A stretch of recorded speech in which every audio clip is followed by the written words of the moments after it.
everybody. Welcome to Vigilant Citizen. Clearly I need a drink. My name is Josh. Today's drink of choice is this Dr. Zevia naturally flavored 0-calorie soda. You know, as much as I do this and drink these on here, maybe I can get this company to sponsor me. Let's see, who makes this? Zevia LLC. Good for them. These are pretty good. I don't ever really have to go to the dentist. Not saying that I don't ever, but every time I go, they're always impressed with the quality of my teeth. And I attribute it to having gotten rid of soda and gotten it out of my diet years and years and years ago, like over 10 years ago. I haven't drank real soda with 40,000 grams of sugar in 10 years. I've been having these. I like the carbonation. That's why I have those ice ones as well. So, see, you learn a lot on this channel. You learn about new diet tips, things like that. I'm pleased to be outside again after a while. It's about 51 degrees out, so nice and warm. My glasses think that it's brighter than it actually is. We got some overcast going on here, but it's supposed to be in the 70s today. And it's what, March 20, what's today? March 26th? March 27th? One of those 2 days. So it's starting to warm up, which is really nice. Can't wait for the leaves to come back on the trees to help cut down on some of that sound back there. You see the traffic. It's not a huge road, like I've said before, but it's big enough. It catches some of the sound gets caught in the microphone there. So anyway, on to the topic at hand. I was talking to somebody the other day. I don't remember what about, but I remembered the story or this experience that I had in high school, which came back to the surface for me. It resurfaced after, I don't know, 10, 15, 20,000 years, something like that, 80,000 years. You ever hear of zero stroke? Go look up zero stroke. That's a pretty interesting phenomenon. I'm all over the place today.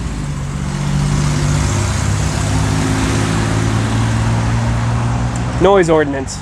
Sorry, everybody. There's this giant hill by my house too, and so a lot of trucks or bikes have to really gun it to make it up that hill. So that's why a lot of times we'll catch some of that sound. Sorry about that. If you haven't heard of zero stroke, go check it out. Pretty interesting phenomenon in Germany and post-World War II with hyperinflation. So sometimes I make a joke, I add a bunch of zeros to the end of something, exaggerate it because I find it slightly funny. So back in high school, I performed very well academically. I was valedictorian of, it was a small school, so I'm not going to be like tooting my own horn or anything here. We had a small graduating class, and I made valedictorian, and I was very good from an academic sense. To give you a sense of how easy school was for me, whenever we'd have homework, if I found any open time to do it during the school day, I would just whip it out and I would just quickly finish it, just write it down, finish it, and then turn it in the same day and not have to do any homework in the evening. Others weren't quite as fortunate as having some of it sort of click for me like that. But, well, and I'll be honest, I had some friends who were not as academically inclined as I was. They were better at things like sports and things that were more tactile, things that required you to know where your body was in space or what you were doing with something on the table, right? Working with your hands. And in some sense, I looked down on them because I thought, well, I like them, but I'm going to go to college and I'm going to do this. I'm going to get really smart and I'm going to become, I don't know, some big novelist or something to use my brain. And then one day when I was a senior in science class, I was in a science class with two of these guys, and we were doing some very basic electrical engineering, very basic. Even though it's basic, I still don't remember it, and I'm still not good at it. So I'm owning up to it right now. But we were tasked with writing down the symbols and the circuits and things like that, trying to do a closed circuit so that if you flip a switch, the light bulb comes on. And then we had to move on to, okay, now you have two switches and you have to make the light bulb come on, right? So when it came down to writing it down on paper, I actually helped those two individuals in my class who I mentioned before and showed them like, yeah, here's how you draw it, here's how you do it, here's the symbols.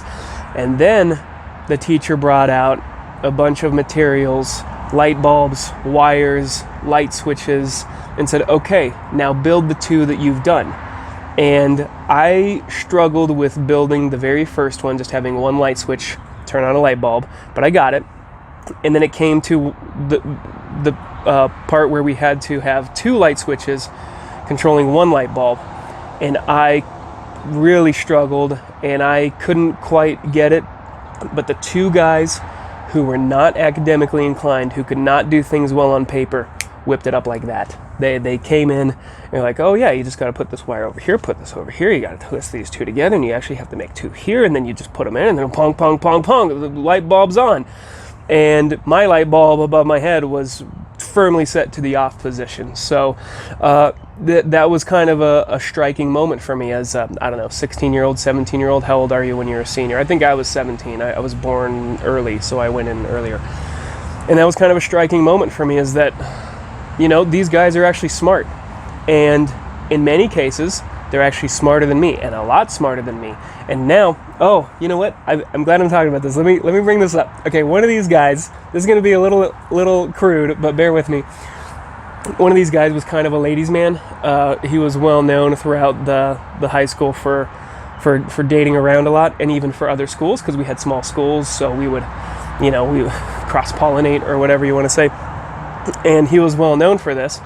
And he was a genuinely good guy too, so don't think I'm saying anything bad about him here. But he, when it came time for our senior quotes, to come up with our senior quote for our yearbook, I had this really, I don't even really want to say what my quote was, because it was like, I tried to put something out there like I'm a misunderstood genius, like whoa, I just think about things so deeply. And now I look back at it, I'm like, no, you're just a dumb kid, you don't know anything, and you just made something up to sound good. And all right, you know what, I have to tell you so that I can juxtapose it against what this other guy said. Jarvis, stop. See, now I'm back outside and the dogs are barking again. So my senior quote was, and I quote, "Time in itself is the greatest mentor of all."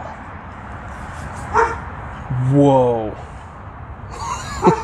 What a joke. What does that even mean? What does that even mean? I don't even know. Maybe looking back now, maybe some of it makes sense, but I was 17. How would I even know? This is stupid. His quote, his senior quote, was, and I quote, "Even the fat ones need lovin'." Two. Even the fat ones need lovin' too. So, words were spelled wrong, it was grammatically incorrect, and it was crude, but I look back and I'm like, you know, that makes me laugh. And he sort of demonstrated with that quote that he understands or understood more about people and how to warm up to people and how to navigate some social things better than I ever did at that time. Maybe don't read into it the same way. Maybe just say, oh, he's just a horny 18-year-old boy, right? Fine, that's fine. But I look back and I compare those two, and I'm like, you know, I probably would have been better off having a senior quote like that. So, so a person like that who wrote something like that was able to quickly whip up an electrical wiring system, and I've fallen out of touch with these individuals, but as far as I know, they're still doing very well, and they're still working with their hands, and they're doing stuff that I could never do. One of them joined the Navy, I believe, but they're doing things with their hands, and I think they're making stuff, or maybe even welding. I don't know, but they're doing stuff that I am not good at, and which leads me ultimately to my final point, is that regardless of who you're working with or who you're living with or who you're going to school with, do not underestimate them. They have strengths that you are completely unaware of, and you might currently find yourself in a system or an environment in which you are superior, for lack of a better term here, right? You might find that you're superior in this environment because of your skills. But if you take those same people and you move them over to another environment that has different requirements for success, you may find that you're inferior to them. So don't ever think that because you're better at them than playing chess, or better at them than getting an A on a science paper, that somehow you're overall better than them. You're better than them in that one thing on that one day. That might change in 2 days. They may study really hard and catch up and actually beat you at that one that you think that you're better at them at. So do not think for a moment that you're better than these people. I have yet to meet anybody in my personal life and meet them in person who is always wrong and always worse at things than I am, worse than at everything than I am. Everybody I have met is better at something than I am, and sometimes it takes a while to find it. Sometimes it takes years, and I know how that sounds, but I think this is true for everybody. You just come across people where you seem to just excel better than they do at certain things, and then you find those one or two things that might be a little obscure but are still useful that they're really good at, and you say, you know what, wow, I'm glad I know this person because they're adding this sort of value to my life, and I wouldn't have had that. And it might be very subtle things. It might be things like they bring a level of optimism and cheer that you are incapable of to your life, and they help you gain a better perspective. It really could just be something like that. Or it could be, hey, I know how to electrically wire your bearded dragon's tank because I have a friend who I went to school math with. I'm sure she's watching right now. I'm sure you are, Tara. And they might surprise you by being able to go take you to Home Depot and buy all the fixtures that you need so that you can give Zimmer, your beloved bearded dragon, everything he needs to have a healthy, happy habitat. So don't ever underestimate people. They may come off as something you don't expect, or they may come off as goofy or stupid, right? Your initial impression may be. Your initial impression exists for a reason, and it's good to go with your gut, but still be open-minded because they may surprise you. And don't forget that this is happening with other people, to you, with their perspective of you. They may think that you're inferior to them, and they may think that you will never surprise them. And you might start to feel, man, I can't hold a candle to this person. They're just better at everything else than I am, and what does that mean for me? You know what? You have something that you're better at than them.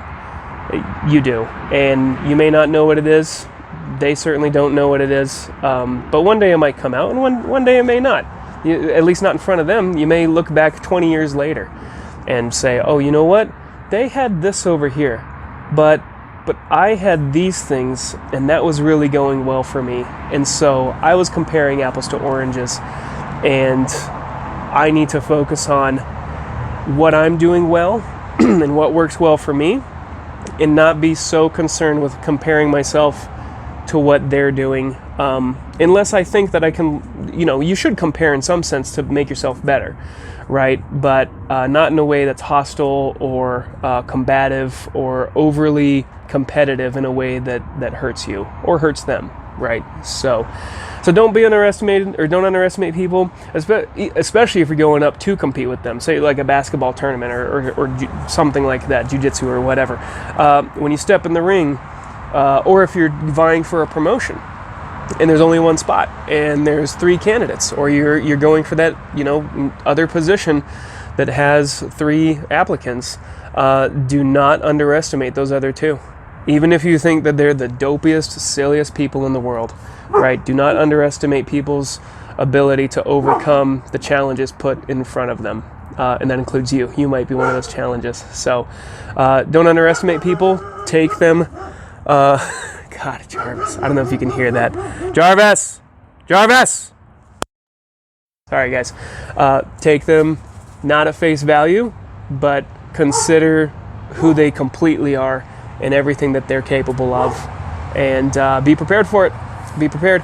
And be prepared if you're competing against them, and make sure to use them to their full capacity if you're in a role that requires you to seek the best out of people. So don't underestimate them. Find what they're good at and draw it forward. I'll leave it at that, because Jarvis won't shut his mouth, and I won't shut mine either. I get to sit here and just talk for hours and hours and hours if you let me. So I'd better stop there. Thank you so much for your time. Appreciate it.